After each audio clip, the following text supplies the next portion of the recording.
اس پہ جو رائے ہے جو انہوں نے آلریڈی اس کیس میں وہ پہلے بیان کر دی ہے.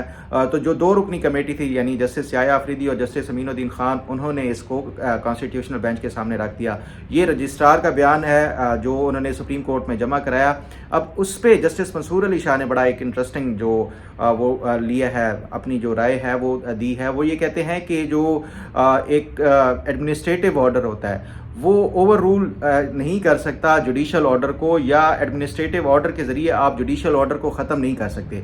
جوڈیشل آرڈر کو ختم کرنے کے لیے آپ کو جوڈیشل آرڈر ہی چاہیے, یعنی 3 رکنی ہے تو وہ کہتے ہیں پھر اس پہ 5 رکنی ہونا چاہیے, جو کہ ان کا یہ اس کیس کے حوالے سے وہ سن رہے تھے, اور جو اس کے حوالے سے انہوں نے اپنے آرڈر جاری کیا تھا وہ ختم کرنا ہے تو پھر 5 رکنی جو بینچ ہوگا وہ کیا جائے گا. یہ جسٹس منصور علی شاہ کا ماننا ہے, اور اس پہ انہوں نے جو آج امائکس سے جو عدالتی معاون ہیں ان سے رائے مانگی تھی, اس میں سے آج منیر ملک نے اپنا جو ہے وہ رائے دی ہے, اور اس پہ انہوں نے جسٹس منصور علی شاہ کی ہی وہ کی ہے توثیق کی ہے, یا اس کو انڈورس کیا ہے کہ جو جسٹس منصور علی شاہ کہہ رہے ہیں وہ بالکل درست کہہ رہے ہیں کہ کسی ایڈمنسٹریٹو آرڈر کے ذریعے, چاہے وہ قانون کے تحت ہی پریکٹس اینڈ پروسیجر ایکٹ ہے, یہ آپ اس کو جوڈیشل آرڈر کو ختم نہیں کر سکتے.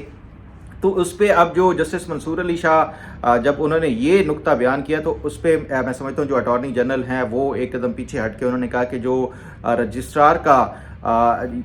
جو ایک جواب دیا گیا ہے اس کو آپ کنسیڈر جو ہے وہ نہیں لے کر سکتے, کیونکہ انلیس جب تک وہ ڈپٹی رجسٹرار یا ایڈیشنل رجسٹرار ہیں نظر عباس وہ اپنا موقف اس توہین عدالت کے کیس میں نہیں دیتے,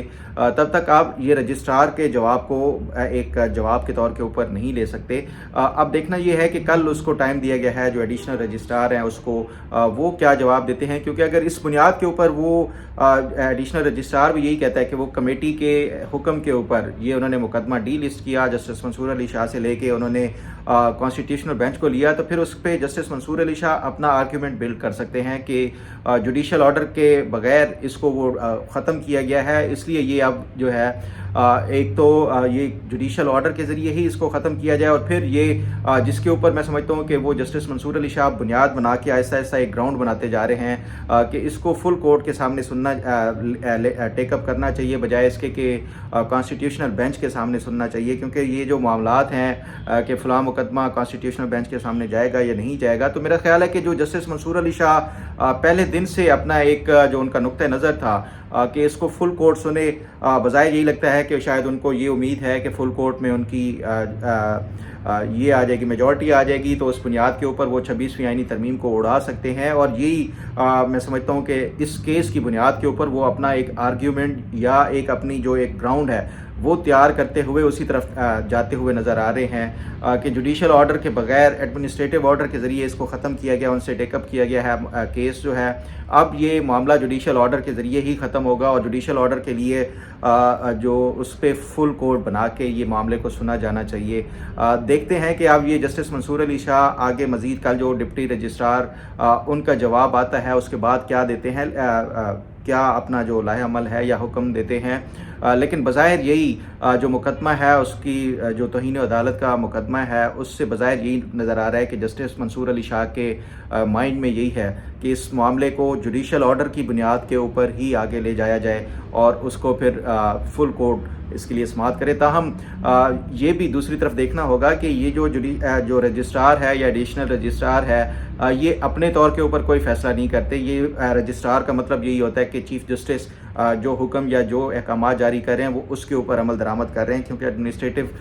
معاملات کو بھی جو چیف جسٹس ہی دیکھتے ہیں, اور چیف جسٹس کے احکامات کے بغیر رجسٹرار کوئی قدم نہیں اٹھاتا, چاہے وہ کیسز کی فکسیشن کے حوالے سے ہو یا کیس ایک بینچ سے دوسرے بینچ کو تبدیل کرنا ہو, یہ سب کچھ. تو ایسے لگتا ہے کہ جسٹس یحییٰ آفریدی اور جسٹس منصور علی شاہ آمنے سامنے آگے ہیں. اب دیکھنا یہ ہے کہ کون اس کا جو ہے وہ ونر ڈکلیئر ہوتا ہے. بہرحال یہ جو بھی ہے یہ ایک سنگین آئینی بحران کی طرف ہم بڑھتے ہوئے نظر آ رہا ہے. جو معاملہ ہے اس کو دیکھتے ہیں کہ یہ کیا ہوتا ہے. ایک اب اس پہ مزید جو پیش رفت ہوگی وہ تو بات کرتے ہی رہیں گے, لیکن اس کے ساتھ ہی جڑے اگر ہم دیکھ لیں کہ عمران خان کا جو 190 ملین پاؤنڈ کیس ہے اس کے لیے پی ٹی آئی اپنی جو پٹیشن ہے وہ انہوں نے اپیل کے حوالے سے وہ تقریباً میرا خیال ہے کہ وہ شاید فائل کر دی ہے, یا یہ خبر آ رہی تھی کہ بشرا بی بی اور ان سے دستخط لے لیے گئے ہیں جو ان کے وکلاء ہیں ان کی طرف سے. تو اب یہ اسلام آباد ہائی کورٹ میں جب یہ جائے گا معاملہ، تو آپ کو یاد ہوگا میں نے شروع میں پہلے بھی کہا تھا کہ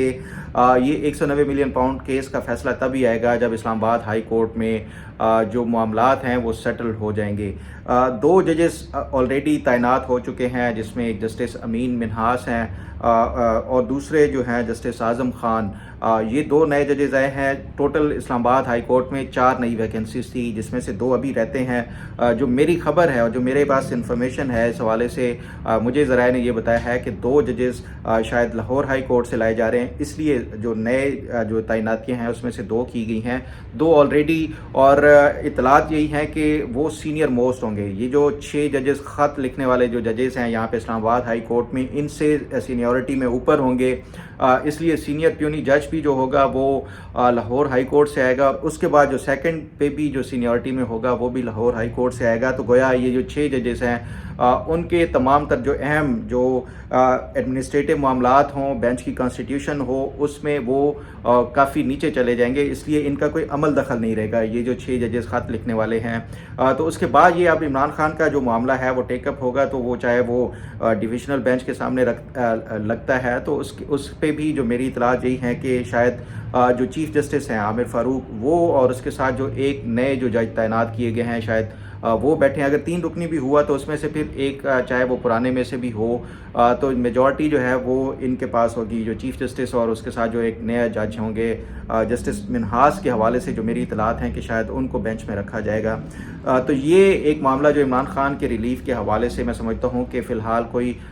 جو 190 ملین پاؤنڈ میں جو ایکسپیکٹ کیا جا رہا تھا، اور خدشات کا اظہار بھی کیا جا رہا تھا جو وزیر قانون ہیں ان کی طرف سے، کہ وہ یہ ایکسپیکٹ کرتے ہیں کہ ان کا مقدمہ بھی باقی عام سائلین کی طرح تبھی ٹیک اپ کیا جائے جب ان کا نمبر ہے، یعنی جو 14 سال جو عمر قید کی سزا والے مقدمات ہوتے ہیں وہ اس کو پریورٹی بیسس کے اوپر یا ارجنٹ بیسس کے اوپر نہیں لیا جا سکتا، بلکہ ان کا جب نمبر آئے گا تو تبھی لیا جائے گا۔ تو یہ جو حکومت کی طرف سے خدشات کا اظہار کیا جا رہا تھا پہلے ہی کہ ان کو امیڈیٹلی ریلیف مل جائے گا، تو بظاہر ایسا نظر آتا ہے کہ عمران خان کو اتنا جلدی کوئی ریلیف ملنے کے امکانات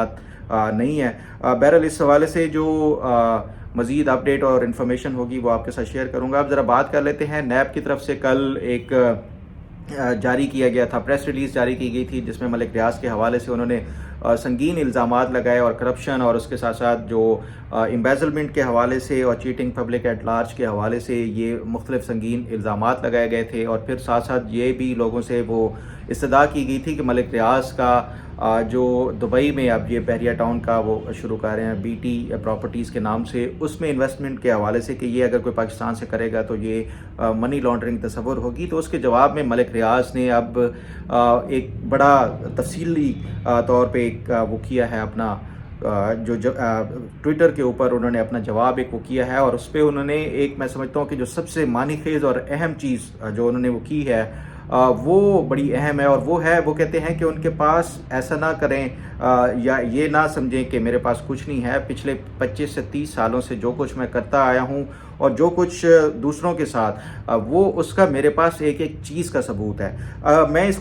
میں آپ کو ذرا اس کی اگر وہ بتاؤں، جو ملک ریاض کسی کو بھی فیور دیتے ہیں، چاہے وہ کسی صحافی کو ہو، کسی سیاستدان کو ہو، کسی جج کو، کسی جرنیل کو، کسی بیوروکریٹ کو، وہ اس کا ایک ایک چیز کا ریکارڈ رکھتے ہیں، اور یہ بات واقعی حقیقت ہے۔ چاہے وہ فائنینشیل وہ کرتے ہیں تو وہ اس کے بھی تمام تر ثبوت رکھتے ہیں، کسی کے ساتھ ملاقات کرتے ہیں۔ میں نے اپنے پہلے بھی ایک دفعہ ویلاگ میں یہ بتایا تھا کہ ملک ریاض کا جو گھر ہے یہاں پہ جو اپنی ان کی ذاتی رہائش گاہ ہے یہاں پہ ہو یا جدھر بھی وہ رہتے ہیں، تو ان کا وہ جہاں ملاقات ہوتی ہے وہ ایک ایک چیز ریکارڈ ہو رہی ہوتی ہے، چاہے وہ گیسٹ کے ساتھ جو بھی ڈسکشن ہو رہی ہوتی ہے وہ تمام تر ریکارڈنگ ہوتی ہے اس کی، اور یہ اس حوالے سے ملک ریاض بڑے کننگ ہے۔ ان کو پتہ ہے کہ جس طرح کا وہ کاروبار کر رہے ہیں اور جس طرح کا جو بزنس ہے اس میں تمام رسکس بھی ہوتے ہیں بینیفٹس کے علاوہ، تو اس لیے وہ اس رسک کو کاؤنٹر کرنے کے لیے یہ تمام تر جو چیزیں ہیں وہ ریکارڈ کرتے ہیں، اور چاہے وہ صحافی ہوں، کوئی بھی کسی بھی طرح کے جس نے بھی اگر کوئی فیور لی ہے تو اس کے تمام تر جو یہ میری اپنی بھی ایک انفارمیشن ہے کہ اس کے مطابق یہ ملک ریاض کے پاس تمام ہر ایک کے ثبوت ہیں۔ یہی وجہ ہے کہ ان کے اوپر کبھی بھی ہاتھ نہیں ڈالا گیا تھا۔ ہم اب جو حالات اور جو معاملات ہیں وہ تبدیل ہوئے ہیں، تو اس کے بعد یہ تمام تر جو ملک ریاض کے خلاف یہ جو ایک سختی کی گئی ہے یہ اس کا نتیجہ ہے۔ آج جو ملک ریاض نے اپنے طور کے اوپر جو ایک پیغام دیا ہے وہ میں سمجھتا ہوں بڑا اہم ہے۔ وہ کہتے ہیں کہ اگر پہلی بات تو یہ ہے کہ وہ کسی کے خلاف بیان نہیں دیں گے، اور چاہے اس کو جتنا بھی دباؤ میں ڈالا جائے۔ ان کا ایک دفعہ پہلے بھی وہ یہ بات کہہ چکے ہیں کہ وہ عمران خان کے خلاف وعدہ معاف گواہ نہیں بن سکتے، اور اب بھی انہوں نے اسی بات کو دہرایا کہ وہ عمران خان کے خلاف کوئی بیان نہیں دے سکتے۔ اور دوسرا جو ایک اہم بات وہ یہ کہتے ہیں کہ یہ جتنے بھی انہوں نے یہ کام کیا ہے جو پاکستان میں بزنس کرنے کے حوالے سے، ان کو پتہ ہے کہ کتنا مشکل ہوتا ہے یہاں پہ بزنس کرنا، لیکن اس کے باوجود بھی انہوں نے اس کو ایک برانڈ کے طور کے اوپر ڈیولپ کیا ہے جو بحریہ ٹاؤن ہے، اور اس کو انٹرنیشنلی جو ہے وہ فیم دیا ہے بحریہ ٹاؤن کو۔ تو اس لیے وہ اپنے جو بزنس امپائر ہے وہ اس کو اتنی آسانی سے وہ نہیں کریں گے۔ میرا خیال ہے کہ جو ملک ریاض کی طرف سے یہ ایک دھمکی دی گئی ہے، یہ آج نہیں تو کل اگر ان کے اوپر جو گھیرا مزید تنگ ہوا تو بظاہر یہی لگتا ہے کہ وہ آہستہ آہستہ وہ اس طرح کی انفارمیشن لوگوں کی جو خاص طور کے اوپر اہم عہدوں کے اوپر ہیں وہ ان کی لیک کرنا شروع کر سکتے ہیں۔ بہرحال اب دیکھتے ہیں کہ یہ کیا نیب کی طرف سے جینوئنلی یہ دھمکی دی گئی تھی، اور کیا وہ ملک ریاض کے خلاف مزید جو گھیرا ہے وہ تنگ کر سکتے ہیں اور ان کے خلاف کوئی کارروائی ہو سکتی ہے، وہ جو بشمول بحریہ ٹاؤن کو کانفسکیٹ کرنے کے حوالے سے۔ تو یہ بڑا ایک اہم آگے ڈیولپمنٹ ہونے جا رہی ہے۔ اور دوسری طرف سے وہ میں نے آپ کو پہلے بھی بتا دیا کہ اسلام آباد ہائی کورٹ سے فی الحال کوئی عمران خان کو بھی کوئی ریلیف ملتے ہوئے نظر نہیں آ رہا۔ تو بظاہر دونوں طرف سے، چاہے وہ بحریہ ٹاؤن یا ملک ریاض کی طرف سے ہو یا عمران خان کی طرف سے ہو، ان کے اوپر مشکل ٹائم جو ہے، اور یہ ریاست کی طرف سے یہ فیصلہ کیا گیا ہے۔ اس پہ مزید جو پیش رفت اور اپڈیٹ ہوگی وہ آپ کے ساتھ شیئر کروں گا۔ اب ذرا بات کر لیتے ہیں امریکہ کی طرف سے صدر ٹرمپ کی، جو جب سے انہوں نے انوگریشن کے بعد اپنی جو وہ عہدہ سنبھالا ہے، پہلے تو انہوں نے 42 جو ایگزیکٹو آرڈرز تھے وہ جاری کیے، جس کی کل میں نے آپ کو تفصیلات بتائی تھی۔ اب اس میں ایک چیز جو انہوں نے یہ وعدہ کیا تھا، اور بظاہر یہی لگتا ہے کہ جو ان کا پچھلا بھی دور تھا اس میں بھی انہوں نے وعدے بہت زیادہ کیے تھے، لیکن اس کے اوپر عمل درآمد بڑا اتنا وہ اس طرح نظر نہیں آیا۔ اب بھی انہوں نے اس قدر جو وعدے کیے ہیں، بڑے بڑے جو وعدے ہیں خاص طور پہ، وہ اس سے بظاہر یہی لگتا ہے کہ جو انہوں نے چیزیں وہ کہی ہیں اس کے ایگزیکٹو آرڈر تو جاری کر دیے ہیں، لیکن یہ ہے کہ اس کے اوپر عمل درآمد ہوتا ہے یا نہیں ہوتا، یہ بڑا اہم ہوگا۔ لیکن اس میں جو ایک اہم جو وعدہ ہے یا جو مطالبہ ہے وہ ہے افغانستان سے امریکی اسلحے کی واپسی۔ جو جب یہ امریکی جو فورسز تھی ان کا وڈرال ہوا یہاں سے افغانستان سے، تو وہ اپنا تمام تر جو اسلحہ تھا وہ چھوڑ گئے تھے یہاں پہ۔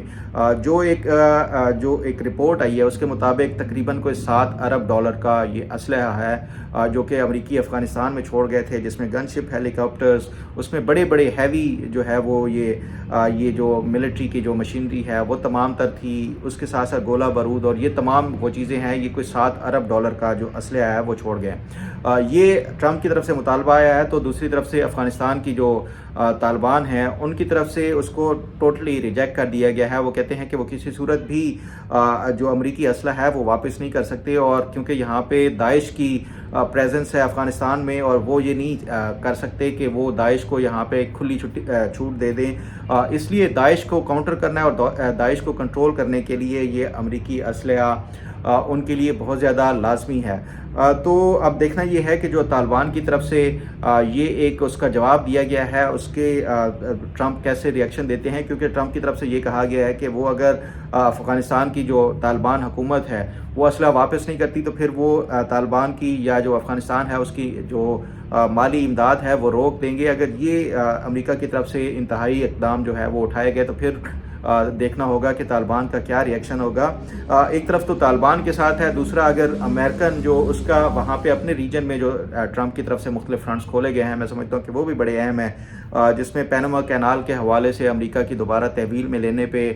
پیناما کی طرف سے یہ ایک بار پھر اس کا جواب دیا ہے پینامن جو حکومت ہے اس کی طرف سے کہ وہ کسی صورت بھی یہ پیناما کینال کو واپس نہیں دے سکتے۔ اسی طرح گرین لینڈ کے حوالے سے بھی ٹرمپ نے کہا کہ وہ اس پہ جو ہے وہ قبضہ کریں گے، کیونکہ یہاں سے چائنیز جو ہے وہ ایک تو روڈ انفراسٹرکچر ڈیولپ کر رہے ہیں جس سے روس اور امریکہ کا جو ہے وہ ایک کم ہو جائے گا فاصلہ، تو جو اسٹریٹجکلی یہ امریکہ کے لیے بہت زیادہ اہم ہے کہ یہ گرین لینڈ کو امریکہ اس کے اوپر قبضہ کرے۔ پھر اس کے ساتھ ساتھ جو ٹرمپ نے دھمکی دی ہے برکس ممالک کے اوپر 100% جو ٹیرف کے حوالے سے، یہ بھی بڑا ایک انٹرسٹنگ اور بڑا امپورٹنٹ میں سمجھتا ہوں کہ اکنامک وار کی طرف جو ہے وہ جاتے ہوئے یہ چیزیں نظر آ رہی ہیں، کیونکہ اس میں بھی برکس میں بھی بڑی بڑی جو معاشی قوتیں ہیں، جس میں چائنا ہے، جس میں رشیا ہے، اس میں انڈیا ہے، برازیل ہے، تو یہ ایک اہم ممالک ہیں۔ میں سمجھتا ہوں کہ یہ معاشی طور کے اوپر بھی اگر ٹرمپ کی طرف سے یہ 100% ٹیرف لگایا جاتا ہے تو دنیا میں یہ جو ایک میں سمجھتا ہوں کہ معاشی طور کے اوپر بحران آ سکتا ہے۔ تو دیکھیں گے کہ اب یہ ٹرمپ کی طرف سے جو اعلانات کیے گئے ہیں اس کے اوپر عملی طور کے اوپر وہ کتنا اس کو امپلیمنٹ کرتے ہیں، یہ بڑا انٹرسٹنگ ہوگا۔ خاص طور کے اوپر جو ٹرمپ کے فرسٹ 100 ڈیز ہیں وہ بڑے اہم ہوں گے کہ وہ کس حد تک جو ہے وہ سنجیدہ ہیں، جو اپنے جتنے بھی انہوں نے اعلانات کیے تھے اس کے اوپر عمل درآمد کرنے کے حوالے سے۔ اس پہ مزید جو اپڈیٹ اور پیش رفت ہوگی وہ آپ کے ساتھ شیئر کرتا رہوں گا۔ امید ہے آپ کو آج کا پروگرام بھی پسند آئے گا۔ اللہ تعالیٰ آپ کا حامی و ناصر ہو۔ اللہ حافظ۔